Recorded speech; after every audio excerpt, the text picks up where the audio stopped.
राम राम है दोस्तों, मेरा नाम है श्याम सुंदर। रिएक्शन में आप सबका स्वागत है। क्या ये नई वीडियो लेकर आया? वीडियो भैया भूटान भारत में शामिल एक बार होगा यो, या सब भारत में शामिल ही एक बार वीडियो देख लेते हैं, उसके बाद हम फिर अपना रिएक्शन देंगे। तो अगर मैं आपसे कहूं कि भूटान भारत में शामिल होने जा रहा है, तो क्या आप हमारी बातों पर यकीन करेंगे? सीधी सी बात है कि आपका जवाब होगा बिल्कुल नहीं।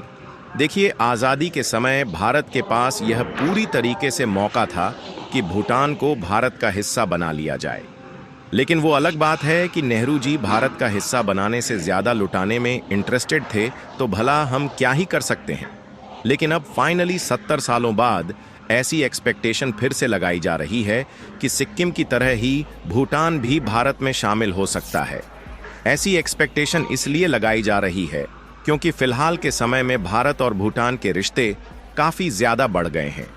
यहाँ तक कि यह भी बताया जा रहा है कि पिछले 1 या 2 महीने के भीतर ही भूटान के जो प्रधानमंत्री हैं वह दर्जनों बार भारत में आ चुके हैं, जिसमें कई बार अपने बयान में यह बात कह चुके हैं कि भारत ने इन्हें मोल्ड यानी कि ग्रो किया है। तो कभी यह मोदी को अपना बड़ा भाई और मेंटर यानी कि उपदेशक भी बता रहे हैं। इतना ही नहीं, बल्कि भूटान ने चीन के कई प्रस्ताव को ठुकराकर सीधे लात मार दिया है। तो ऐसे में सवाल यह उठता है कि आखिरकार भूटान की भारत के साथ इतनी ज्यादा नजदीकियां क्यों बढ़ रही हैं? क्या यह वाकई में पॉसिबल है कि भूटान भारत में मर्ज हो जाएगा और भारत का 29वां राज्य बन सकता है? और क्या ऐसे में भारत को अपने आप में भूटान को मर्ज कर लेना चाहिए या फिर भूटान को अलग ही रहने देना चाहिए? तो आइए पूरी डेवलपमेंट को इस वीडियो में समझते हैं। लेकिन आगे बढ़ने से पहले इस वीडियो को लाइक करके चैनल को सब्सक्राइब जरूर कर लीजिए, क्योंकि यह आपके लिए तो 1 सेकंड का काम है, लेकिन इससे हमारी काफी बड़ी मदद होती है। देखिए, आज हम आपको ले चलेंगे हिमालय की गोद में बसे 2 अद्भुत देशों की यात्रा पर, जो है भारत और भूटान। दरअसल देखा जाए तो भारत और भूटान के संबंध सदियों पुराने हैं। धार्मिक, सांस्कृतिक और आर्थिक स्तर पर दोनों देशों ने एक दूसरे का साथ निभाया है। भूटान में बौद्ध धर्म का प्रसार भारत से ही हुआ और आज भी दोनों देशों के लोग एक दूसरे की परंपराओं का सम्मान करते हैं। भारत ने भूटान के लिए वह सारी चीजें की है जिससे आज भी भूटान भारत को अपना बड़ा भाई कहता है।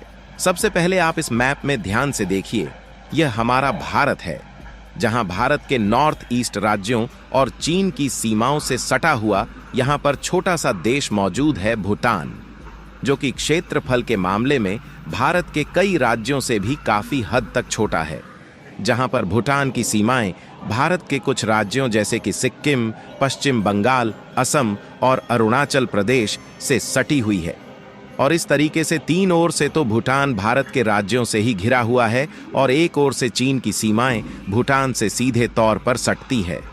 लेकिन इसी बीच जब हम अखंड भारत के मैप पर नजर डालें तो इसमें अफगानिस्तान, पाकिस्तान, तिब्बत, नेपाल, भूटान, बांग्लादेश और म्यांमार को भारत का ही हिस्सा दिखाया जाता है, जो कि अलग अलग समय में भारत से टूटकर अलग हो गए हैं। लेकिन आपको जानकारी के लिए बता दें कि पूर्णतया भूटान कभी भी भारत का हिस्सा नहीं था। यह हमेशा एक स्वतंत्र देश रहा है। हालांकि ऐतिहासिक रूप से भूटान और भारत के विभिन्न राज्यों के बीच गहरे संबंध रहे हैं। आपको बता दें कि 18वीं और 19वीं शताब्दी में ब्रिटिश ईस्ट इंडिया कंपनी का प्रभाव भारत में बढ़ा, लेकिन भूटान स्वतंत्र रहा।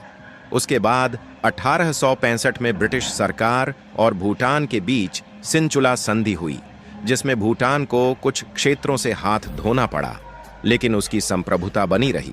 उसके बाद 1910 में पुनाखा संधि के तहत भूटान ने अपनी फॉरेन पॉलिसी पर ब्रिटिश कंट्रोल स्वीकार किया, लेकिन आंतरिक मामलों में उसकी स्वतंत्रता फिर भी बनी रही।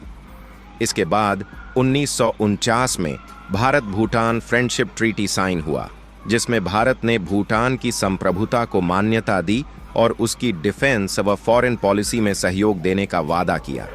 अब बात करते हैं सिक्किम की। सिक्किम, जो कभी एक स्वतंत्र राज्य था, यह 1975 में भारत का 22वां राज्य बना। लेकिन यह प्रक्रिया इतनी सरल नहीं थी।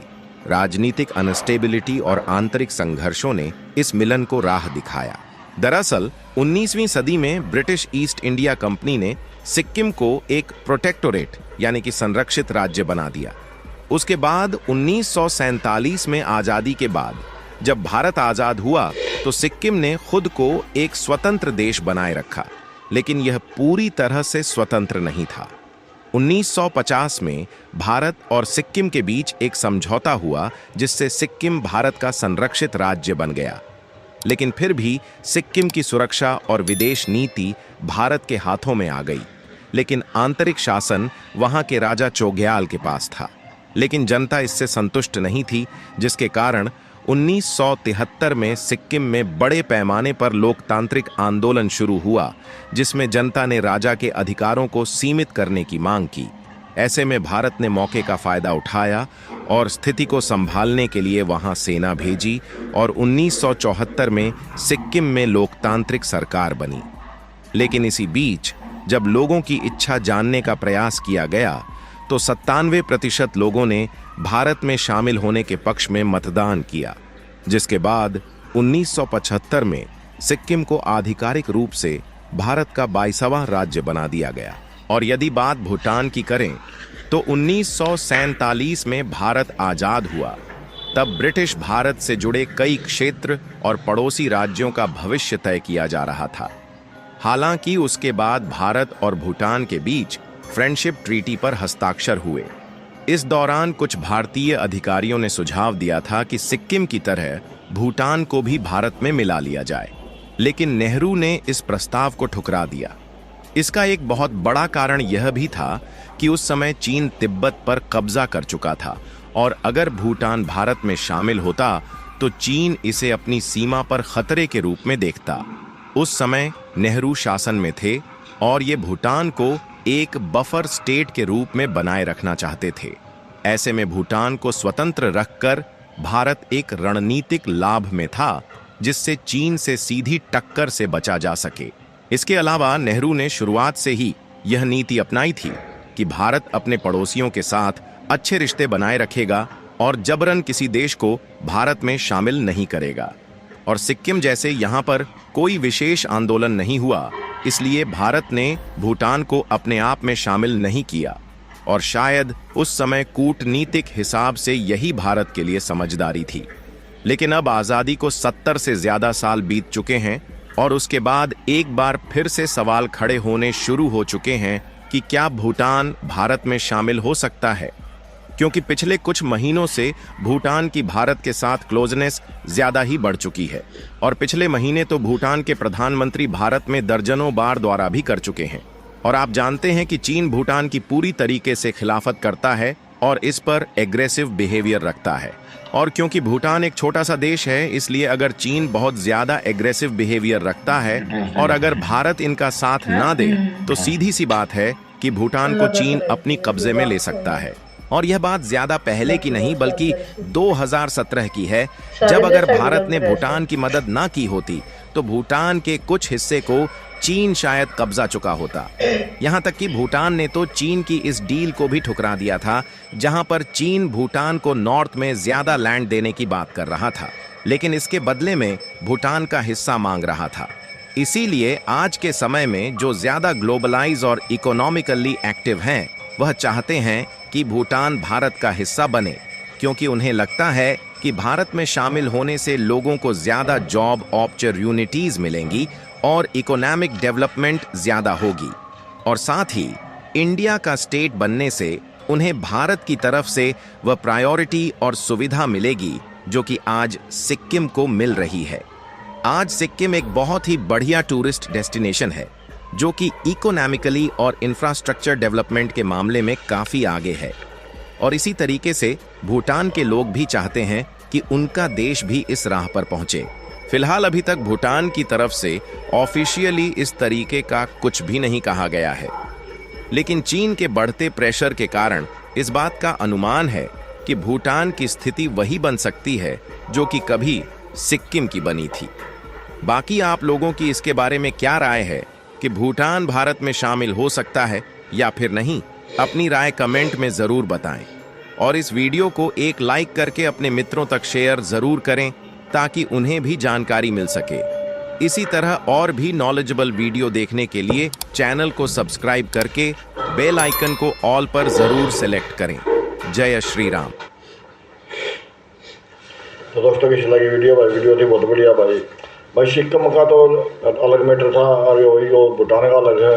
भूटान तो सर्वोदय लगा ले ये अलग देश है और भाई यो तो यो 1975 में लगा ले यो सिक्किम बीनी था, लेकिन वो अलग फिर 1975 में यो मिला लिया था लगा ले। तो इसकी यो सिक्किम है तो इस सिक्किम में और ये भूटान बराबर ही हैं। तो भाई चाइना का भाई यो नहीं सोचा भाई कि इसमें सीधा दखल हो जाएगा कि तुम भूटान थे वो भाई भूटान फिर वो यो नेहरू जो है ज्यादा ना मिला ना कभी फिर हाँ चीन सीधा वो ना करे अटैक ना करे। तो भी 1975 में तो मिला दिया था उस समय खूब उन्नति भी होने लग रही है सिक्किम में। तो प्रोग्रेस अच्छी हो रही है, प्रोग्रेस अच्छी होने लग रही है मतलब टूरिस्ट वीजा है बढ़िया बढ़ रहा है। और भूटान की यूँ अलग है एक किस्म का मतलब भाई ठेका ले रखा है शायद इंडिया ने जिम्मेदारी ले रखी है भाई आप यो पता 2017 में यो ये मतलब चाइना ने काम कर दिया था लगा ले। तो और फिर यो यो के भूटान तो समझा है भारत ने अपना बड़ा भाई समझा है बढ़िया ने बारह आदि कर रहा अपनी ओर तक बढ़िया कोशिश कर रहा है, इनके संबंध बढ़िया है। तो मैं दोस्तों की सलाह की वीडियो को लाइक करना, शेयर करना और कमेंट करके जरूर बताना वीडियो कमेंट करके बताना भाई जो भारत ने मिलाना चाहिए कि नहीं भूटान। और ओरिजिनल वीडियो का लिंक मिल जाएगा डिस्क्रिप्शन में। इसी के साथ मिलते हैं नेक्स्ट वीडियो में, तब तक के लिए बाय बाय।